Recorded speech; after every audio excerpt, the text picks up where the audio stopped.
ఈరోజు తెలంగాణ భవన్లో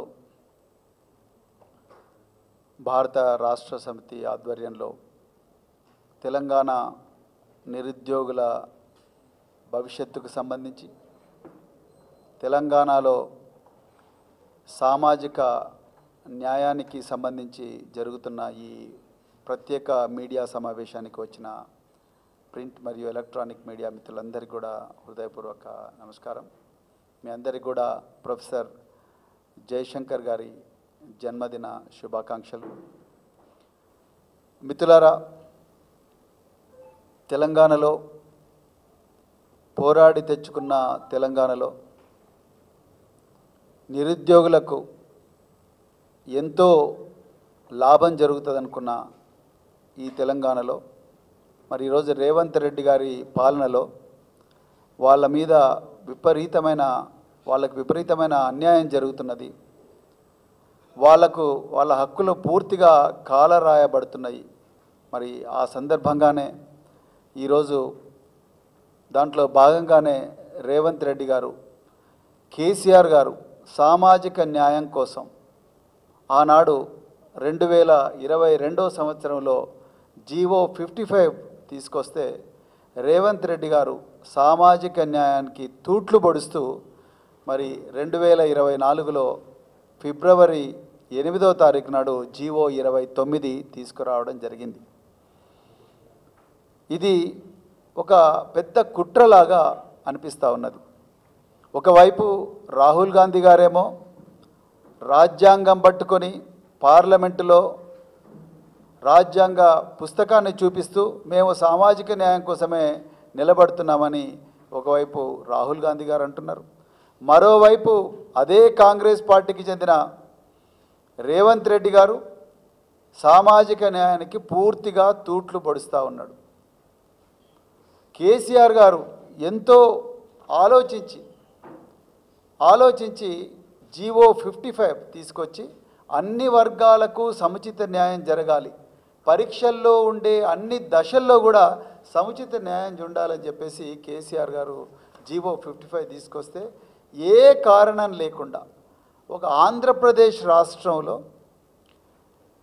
2008లో జరిగిన ఒక సుప్రీంకోర్టు కేసు, ఆ సుప్రీంకోర్టు జడ్జిమెంట్ని అడ్డం పెట్టుకొని ఇవాళ ఆ జీవో 55ను రద్దు చేసి ఈరోజు రేవంత్ రెడ్డి ప్రభుత్వం మేఘాల మీద జీవో 29 తీసుకొచ్చి కేసీఆర్ గారు అన్ని వర్గాలకు ఏ విధంగా న్యాయం జరగాలనో స్పష్టంగా వివరించిన జీవో 55 స్థానంలో జీవో 29 తీసుకొచ్చి నిరుద్యోగుల నోట్ల మట్టి కొట్టిందని చెప్పేసి చెప్పడం కోసమే ఈ ప్రెస్ కాన్ఫరెన్స్ ఏర్పాటు చేసినాం. ఇక విషయానికి వస్తే మిత్రులారా, రాజ్యాంగబద్ధంగా ఆర్టికల్ 14 ప్రకారం కానీ ఆర్టికల్ 16 క్లాజ్ 4 ప్రకారం కానీ బలహీన వర్గాలకు ఎస్సీలు కావచ్చు, ఎస్టీలు కావచ్చు, వెనకకు నెట్టివేయబడ్డ తరగతులు అంటే ఓబీసీలు కావచ్చు, రిలీజియస్ మైనారిటీలు కావచ్చు, పర్సన్స్ విత్ డిజేబిలిటీ అంటే దివ్యాంగులు కావచ్చు, స్పోర్ట్స్ కోటా కావచ్చు, లేకపోతే ఇప్పుడు కొత్తగా అగ్రవర్ణాల్లో ఉండే పేదలు కావచ్చు, వీళ్ళందరికీ కూడా రాజ్యాంగబద్ధంగా రిజర్వేషన్లు ఇవ్వాలి. ఇవి ప్రతి దశలో కూడా రిజర్వేషన్లు అమలు చేయాలనేది రాజ్యాంగం చెప్తా ఉన్నది. చాలా పబ్లిక్ సర్వీస్ కమిషన్స్ కూడా ఇదే విషయం చెప్తున్నాయి. సుప్రీంకోర్టు ఎన్నో సందర్భాల్లో జడ్జిమెంట్లో కూడా చాలా స్పష్టంగా సామాజిక న్యాయం పాటించాలని చెప్పి సుప్రీంకోర్టు చెప్పింది. కానీ ఇవాళ తెలంగాణ ప్రభుత్వం, తెలంగాణ పబ్లిక్ సర్వీస్ కమిషన్ ఈ ప్రాథమిక సూత్రానికి, రాజ్యాంగబద్ధమైన సూత్రానికి తూట్లు పొడుస్తూ ఉన్నది. దానివల్ల చాలామంది నిరుద్యోగులకు అన్యాయం జరుగుతున్నది. ఇక గ్రూప్ 1 ఎగ్జామ్ విషయానికి వస్తే మీ అందరికీ కూడా తెలుసు, ఆనాడు కేసీఆర్ గారు గ్రూప్ 1 నోటిఫికేషన్ ఇవ్వడమే కాకుండా గ్రూప్ 1లో ప్రిలిమినరీలో ఏ విధంగా రిజర్వేషన్ పాటించాలి, మెయిన్లో ఏ విధంగా రిజర్వేషన్ పాటించాలనేది చాలా స్పష్టంగా ఒక జీవో నెంబర్ 55 ద్వారా స్కీమ్ ఆఫ్ ఎగ్జామినేషన్ కూడా ఇవ్వడం జరిగింది. కానీ ఈరోజు రేవంత్ రెడ్డి గారి ప్రభుత్వం నిరుద్యోగులను ఆదుకుంటామని చెప్పి, జాబ్ క్యాలెండర్ ఇస్తామని చెప్పి నిరుద్యోగులను మోసం చేస్తూ నిరుద్యోగుల్లో సామాజిక న్యాయం కూడా పాటించకుండా, రాజ్యాంగం చెప్పిన ఇవి పాటించకుండా జీవో 29 తీసుకొచ్చి, దానికి ఉదాహరణకు మీకు గ్రూప్ 1లో 563 పోస్టులు, ఆనాడు కేసీఆర్ గారు 503 పోస్టులకు ఇస్తే ఈ ప్రభుత్వం 60 పోస్టులు ఎక్స్ట్రాగా కలిపి 563 పోస్టులకు 21 జూన్ 2024లో మరి మళ్ళీ ఇచ్చి తర్వాత ఎగ్జాము జూన్ 9 నాడు కండక్ట్ చేసిండ్రు. రిజల్ట్స్ జూలై 28 నాడు రిజల్ట్స్ డిక్లేర్ చేసిండ్రు. టోటల్గా ఈ ఎగ్జామ్కు ఆ పరీక్ష రాసిన అభ్యర్థుల సంఖ్య 3,02,172 మంది. మరి ఒక్క పోస్టుకు 50 మంది అభ్యర్థులను మెయిన్కు సెలెక్ట్ చేయాలంటే 1:50 నిష్పత్తిలో 50 మంది అభ్యర్థులను ఒక పోస్టుకు చేస్తే టోటల్గా 28,150 మంది అభ్యర్థులు రావాలి. 28,150 మంది అభ్యర్థులను కేసీఆర్ గారు తలపెట్టిన జీవో 55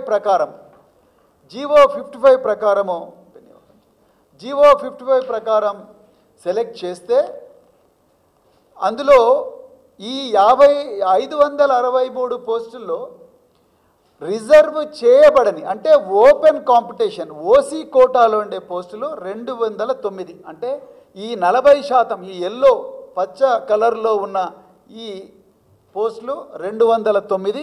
వీటి కోసం 10,450 మంది అభ్యర్థులను 1:50 నిష్పత్తిలో సెలెక్ట్ చేయాలి. అదేవిధంగా మిగతా ఏవైతే పోస్టులు ఉన్నాయో ఆ పోస్టులు 60% పోస్టులు ఏవైతే ఉన్నాయో ఆ 60% పోస్టులు టోటల్గా 17,700 మంది అభ్యర్థులను సెలెక్ట్ చేయాలి. తెలంగాణ పబ్లిక్ సర్వీస్ కమిషన్ ప్రభుత్వ ఆదేశాల మేరకు అది జీవో 55 చెప్తున్నది. కానీ జీవో ఈరోజు రేవంత్ రెడ్డి ప్రభుత్వం ఏం చేసిందయ్యా అంటే ఈ సామాజిక న్యాయం అదేవిధంగా రాజ్యాంగం చెప్తున్న రిజర్వేషన్లు ప్రిలిమినరీ స్టేజ్లో బాలాజీ బదావత్ పెట్టిన కేసులో ఏదైతే ఉందో ఆ కేసులో వచ్చిన జడ్జిమెంట్ ఆధారం చేసుకొని ఆధారబాధగా జీవో 29 తీసుకొచ్చి ఈ సామాజిక న్యాయం ఈ రిజర్వేషన్లు పాటించకుండా 28,150 పోస్టులను స్ట్రైట్గా ముద్దగా సెలెక్ట్ చేసిండ్రు. దాంట్లో ఏ వర్గాల ప్రజలు ఉన్నారనేది ఇప్పటికి కూడా క్లారిటీ లేదు. ఒకవైపు ఒక 1:50 నిష్పత్తిలోనే మేము సెలెక్ట్ చేస్తున్నామని చెప్తూనే మరోవైపు మేము రిజర్వేషన్లు కూడా పాటించినామని చెప్పి ఎస్సీ కోటాలో సెలెక్ట్ చేయాల్సిన వ్యక్తులను కింద తీసుకొని అవసరం అనుకుంటే కిందికి పోయి అంటే వాళ్ళ కట్ ఆఫ్ ఏదో చెప్పకుండా ఆయనకాయన అంటే వాళ్ళ పబ్లిక్ సర్వీస్ కమిషన్ తనకు తాను ఒక కట్ ఆఫ్ పెట్టుకొని కింది నుంచి తీసుకొని పోయిండు. అదేవిధంగా ఎస్టీ కోటాను అట్లనే చేసిండ్రు. అగ్రవర్ణాల్లో పేదలు ఈడబ్ల్యూఎస్ కోటాను కూడా అదేవిధంగా చేసిండ్రు. ఓబీసీ కోటాను కూడా అదేవిధంగా చేసిండ్రు. ఈ 28,150 ఈ ముద్దలో ఎంతమంది ఎస్సీ అభ్యర్థులు ఉన్నారు, ఎంతమంది ఎస్టీ అభ్యర్థులు ఉన్నారు, ఎంతమంది మరి అగ్రవర్ణాల్లో పేదలు ఉన్నారు, ఎంతమంది ఓబీసీ అభ్యర్థులు ఉన్నారు, ఎంతమంది స్పోర్ట్స్ కోటాలు ఉన్నారు ఎక్కడ కూడా చెప్పడం లేదు. ఇలా మేము ఆనాడు కూడా మేము రేవంత్ రెడ్డి గారి ప్రభుత్వాన్ని ఒక 15-20 రోజుల క్రితం కూడా అడగడం జరిగింది. మీరెందుకు కట్ ఆఫ్ చెప్తలేరు? ఉదాహరణకు 33 లక్షల మంది అభ్యర్థులు ఉన్నారు. 3 లక్షల మందిలో ఓపెన్ కేటగిరీలో అంటే మెరిట్ ఉన్న ఏ కులానికి చెందిన అభ్యర్థి అయినా ఈ 10,450 మంది ఉంటే ఈ 10,450 మంది కట్ ఆఫ్ ఎంత? ఎందుకు ప్రభుత్వం చెప్పడం లేదు? ఎందుకు పబ్లిక్ సర్వీస్ కమిషన్ ఈ కట్ ఆఫ్ గురిని అంత సీక్రెట్గా పెడుతున్నారు? అదేవిధంగా షెడ్యూల్డ్ కాస్ట్ కట్ ఆఫ్ ఎంత, షెడ్యూల్డ్ ట్రైబ్ కట్ ఆఫ్ ఎంత, ఓబీసీ కట్ ఆఫ్ ఎంత, అదేవిధంగా అగ్రవర్ణాల్లో ఉండే పేదలు అంటే ఎకనామికల్లీ వీకర్ సెక్షన్స్ ఈడబ్ల్యూఎస్ కోటాలో కట్ ఆఫ్ ఎంత, స్పోర్ట్స్ కోటాలో కట్ ఆఫ్ ఎంత, అదేవిధంగా మరి మిగతా minority quota BCE cut off ఎంత అని ఎందుకు ప్రభుత్వం చెప్పడం లేదు? మేము ఇంకో ప్రశ్న కూడా వేసినాం. ఓపెన్ కాంపిటీషన్ అంటే కేవలం అగ్రవర్ణాల్లో ఉండే ధనికులకేనా, లేకపోతే ఎస్సీలో కానీ ఎస్టీలో కానీ బీసీలో కానీ మైనారిటీలో ఉండే మెరిటోరియస్ అభ్యర్థులు కూడా ఓపెన్ కోటాలో ఉండవచ్చా అంటే దానికి టీఎస్పీఎస్సీ ఆన్సర్ చెప్పడం లేదు. మిత్రులారా, ఇక్కడే మరి అసలైన కుట్ర ఉన్నది. ఇలా యూనియన్ పబ్లిక్ సర్వీస్ కమిషన్, కేంద్రంలో భారత ప్రభుత్వం రాజ్యాంగబద్ధ సంస్థ అయిన యూనియన్ పబ్లిక్ సర్వీస్ కమిషన్ అంటే ఐఏఎస్, ఐపీఎస్, ఐఎఫ్ఎస్ ఇతర సెంట్రల్ సర్వీసెస్లను రిక్రూట్ చేసే యూనియన్ పబ్లిక్ సర్వీస్ కమిషన్ కూడా ప్రిలిమినరీలో కానీ మెయిన్లో కానీ ఇంటర్వ్యూలో కానీ సామాజిక న్యాయం ఈ కోటాలను పాటిస్తూ ఉన్నది. అదేవిధంగా పక్కన ఉండే కర్ణాటక సివిల్ సర్వీసెస్ కూడా ఈ కోటాలను ప్రిలిమినరీ, మెయిన్ అదేవిధంగా మరి ఇంటర్వ్యూలో కూడా పాటిస్తూ ఉన్నది. పంజాబ్ సివిల్ సర్వీస్ కమిషన్ కూడా పంజాబ్ పబ్లిక్ సర్వీస్ కమిషన్ కూడా ఈ కోటాలను పాటిస్తూ ఉన్నది. హర్యానా పబ్లిక్ సర్వీస్ కమిషన్ కూడా ఈ కోటాలను పాటిస్తూ ఉన్నది. పక్కనే ఉండే మన బార్డర్ స్టేట్ అయిన ఛత్తీస్గఢ్ కూడా ఈ కోటాలను స్పష్టంగా పాటిస్తూ ఉన్నది. జార్ఖండ్ కమిషన్ కూడా ఈ కోటాలను స్పష్టంగా పాటిస్తూ ఉన్నది. మరి వీళ్ళందరికీ సుప్రీంకోర్టు జడ్జిమెంట్లు అడ్డం వస్తలేవా? ఇవాళ తెలంగాణ ప్రభుత్వం ఆలోచించాల్సిన అవసరం ఉన్నది. మరి ఎందుకోసం ఈ నిరుద్యోగులు తెలంగాణ తెచ్చుకున్నారు? మరి ఈ 40%లో ఉండే 40% ఉండే ఈ 10,450లో ఎస్సీలు ఎంతమంది ఉన్నారు? ఈ ఓపెన్ కోటా ఎవరైనా మెరిట్ ఉన్న ఏ ఎస్సీ అయినా పార్టిసిపేట్ చేయొచ్చు, ఏ బీసీ అయినా పార్టిసిపేట్ చేయొచ్చు, ఏ అగ్రవర్ణాల్లో ఉండే పేద వర్గానికి చెందిన వ్యక్తి అయినా కూడా ఇందులో ఉండవచ్చు. ఇందులో ఎంతమంది ఉన్నారో చెప్పమంటే ఎందుకు ప్రభుత్వం చెప్పడం లేదు? ఎందుకు దీన్ని అంతా సీక్రెట్గా పెడుతున్నారు? మేము వాళ్ళ పేర్లు అడుగుతలేం కదా, వాళ్ళ పేర్లు అడుగుతలేము, వాళ్ళ హాల్ టికెట్ నెంబర్లు అడుగుతలేము. ఎంతమంది ఈ ఓపెన్ కోటాలో ఉన్నారు? 10,450 అంటే 40% అన్రిజర్వ్డ్ కోటాలో ఎంతమంది ఉన్నారు? ఎందుకు చెప్పడం లేదు మీరు? మరి అది కాకుండా మీరు మొన్న ఇంకొకటి చేసినారు, తెలంగాణ పబ్లిక్ సర్వీస్ కమిషన్ 3,232 మందిని ఎక్స్ట్రాగా క్వాలిఫై చేసి తీసుకున్నారు. వీళ్ళు ఏ వర్గాలకు చెందిన వాళ్ళు? ఎందుకోసం తీసుకున్నారు వీళ్ళను? ఎక్కడ మీకు షార్ట్ ఫాల్ వచ్చింది? ఆ విషయాల్లో ఎక్కడ కూడా పబ్లిక్ సర్వీస్ కమిషన్ చెప్తలేదు, చీఫ్ సెక్రటరీ గారు కూడా చెప్తలేరు. రేవంత్ రెడ్డి గారు అయితే అసలు దాని సంబంధం లేనట్టే వ్యవహరిస్తూ ఉన్నారు. మిత్రులారా, ఇక్కడ జరిగే నష్టం తెలంగాణ సమాజానికి తెలవాలి.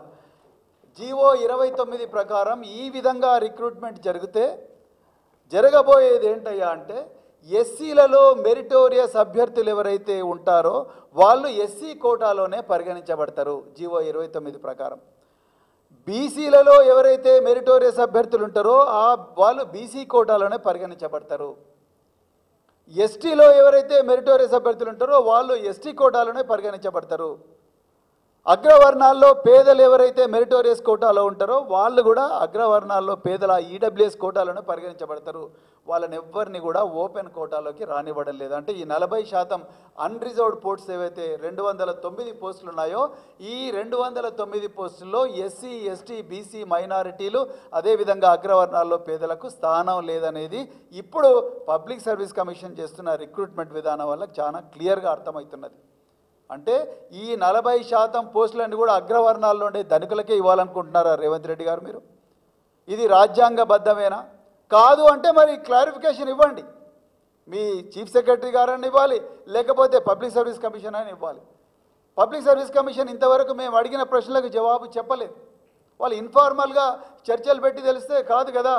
చీఫ్ సెక్రటరీ గారు ఇంతవరకు దీని మీద మాట్లాడలేదు. నేను ఓపెన్ లెటర్ కూడా రాయడం జరిగింది. ఈ విధంగా రిజర్వ్డ్ అభ్యర్థులకు అన్యాయం జరుగుతూ ఉన్నది అనేది చాలా క్లియర్గా మేము చెప్పడం జరిగింది. అదేవిధంగా ఈ సందర్భంగా సుప్రీంకోర్టు జడ్జిమెంట్లను కూడా మేము ఉటంకించడం జరిగింది. సుప్రీంకోర్టు ఏం చెప్పింది? ఓపెన్ కేటగిరీలు అంటే ఓపెన్ కేటగిరీ అంటే కేవలం అప్పర్ కాస్ట్కే కాదు. ఓపెన్ కేటగిరీ అంటే ఎస్సీల్లో మెరిటోరియస్ అభ్యర్థులు, ఎస్టీలో మెరిటోరియస్ అభ్యర్థులు, బీసీలో మెరిటోరియస్ అభ్యర్థులు, అగ్రవర్ణాల్లో పేదల్లో ఉండే కూడా మెరిటోరియస్ అభ్యర్థులు ఎవరైనా ఉంటే, మైనారిటీల్లో కూడా ఎవరైనా మెరిటోరియస్ అభ్యర్థులు ఉంటే వాళ్ళందరూ కూడా ఓపెన్ కేటగిరీలోనే తీసుకోవాలి. మరి ఎక్కడ దీంట్లో ట్రాన్స్పరెన్సీ ఉన్నది? నిజానికి ఈ విధంగా ఈ వర్గాల్లో మెరిటోరియస్ అభ్యర్థులందరూ కూడా ఓపెన్ కేటగిరీకి వస్తే ఇంకా దాదాపుగా 14,000 మంది ఎక్కువగా క్వాలిఫై అయ్యే అవకాశం ఉన్నది. కానీ అవకాశాన్ని అలా కాల రాస్తున్నారు రేవంత్ రెడ్డి ప్రభుత్వం. ఎందుకు ప్రభుత్వం దీన్ని మళ్ళీ పునరాలోచించడం లేదు? ఎందుకు మరి ఈ వర్గాలు ఓట్లు వేయలేదా? ఈ ప్రజలు తెలంగాణ వాసులు కాదా? వీళ్ళకు రాజ్యాంగం వర్తించదా? దీని మీద స్పష్టంగా మరి ప్రభుత్వం తీసుకురావాలి. లేకపోతే మాత్రం మేము ఊరుకోమని చెప్పేసి ఈ సందర్భంగా చెప్తున్నాం. మేము మళ్ళొకసారి ఈ ఉదాహరణలతోని రెండవసారి కూడా నేను తెలంగాణ చీఫ్ సెక్రటరీ గారికి, ముఖ్యమంత్రి గారికి లెటర్ రాస్తాం. అదేవిధంగా మా పార్టీ నాయకులు గౌరవ హరీష్ రావు గారు అసెంబ్లీలో కూడా ఈ జీవో 29ని రద్దు చేసి కేసీఆర్ గారి ప్రభుత్వం రిలీజ్ చేసిన జీవో 55ని మళ్ళీ రీఇన్స్టేట్ చేసి దాని ప్రకారమే రిక్రూట్మెంట్ జరగాలని కూడా చెప్పడం జరిగింది. దానికి ఉదాహరణగా నేను ఇంకొక టీఎస్పీఎస్సీ పబ్లిక్ సర్వీస్ కమిషన్ వ్యవహారం ఏ విధంగా ఉంటుంది, ఈ రిజర్వ్డ్ కేటగిరీకి చెందిన అభ్యర్థులను ఓపెన్ కోటాలో మెరిటోరియస్ అభ్యర్థులుగా వ్యవహరించకపోతే, వాళ్ళను చూడకపోతే ఇలా న్యాయ పోరాటానికి పోయినారు చాలామంది నిరుద్యోగులు. అందులో ఒక అమ్మాయి మరి చాలా 10 సంవత్సరాల పోరాటం చేస్తే కోర్టు ఆ అమ్మాయికి మరి ఉద్యోగం ఇచ్చిందంటే 3 మెరిటోరియస్ అభ్యర్థులను రిజర్వ్ కేటగిరీలో చూపిస్తే అది తప్పని చెప్పి కోర్టు వాళ్ళందరినీ కూడా ఓపెన్ కేటగిరీలోనే పరిగణించాలి, దానివల్ల మిగతా 3 రిజర్వ్డ్ అభ్యర్థులకు న్యాయం జరుగుతుందని చెప్పేసి కోర్టు చాలా స్పష్టంగా తీర్పిచ్చింది. మీ ముందరనే పెడితే మీ అందరికీ కూడా నేను సప్లై చేస్తాను. ఇవన్నీ కూడా టీఎస్పీఎస్సీకి తెలియక కాదు, కానీ ఇవాళ తెలంగాణ ప్రభుత్వం రేవంత్ రెడ్డి గారు ఈ ఓపెన్ కోటా అంతా కూడా అగ్రవర్ణాల్లో ఉండే ధనికులతోనే వాళ్ళతోనే నింపాలనుకుంటున్నాడు. దీంట్లో ఏదో గూడుపుటాన్ని నడుస్తూ ఉన్నది. దీని మీద ప్రభుత్వం స్పష్టతనివ్వాలి, ప్రభుత్వం క్లియర్ స్టేట్మెంట్ ఇవ్వాలి. అదేవిధంగా ఈ 209 పోస్టులకు 1:50 నిష్పత్తిలో ఎంపిక చేసిన అభ్యర్థుల్లో ఏ ఏ వర్గాల వాళ్లకు చెందిన వాళ్ళు ఎంతమంది ఉన్నారనేది ప్రభుత్వం చాలా క్లియర్గా చెప్పాలి. ఓపెన్ కోటా కటాఫ్ చెప్పాలి, ఎస్సీ కోటా కటాఫ్ చెప్పాలి, బీసీ కోటా కటాఫ్ చెప్పాలి, అదేవిధంగా మరి మైనారిటీ కటాఫ్ చెప్పాలి, ఎకనామికల్లీ వీకర్ సెక్షన్స్ కటాఫ్ చెప్పాలి, అదేవిధంగా మిగతా కటాఫ్స్ అన్నీ కూడా చెప్పినప్పుడే దీంట్లో స్పష్టత వస్తుంది. అంతే తప్ప ఇంతవరకు కోర్టుల కేసు పడలేదు, ఇప్పుడు మళ్ళీ కోర్టు కేసులు పడితే మళ్ళీ ఎగ్జామ్ ముందరికి నడవదని ఈ ఎమోషనల్ బ్లాక్మెయిల్ చేయడం కరెక్ట్ కాదు. అందుకొరకే ఈ విషయంలో స్పష్టత ఇవ్వాల్సిందిగా మరి భారత రాష్ట్ర సమితి తెలంగాణ ప్రభుత్వాన్ని డిమాండ్ చేస్తున్నది.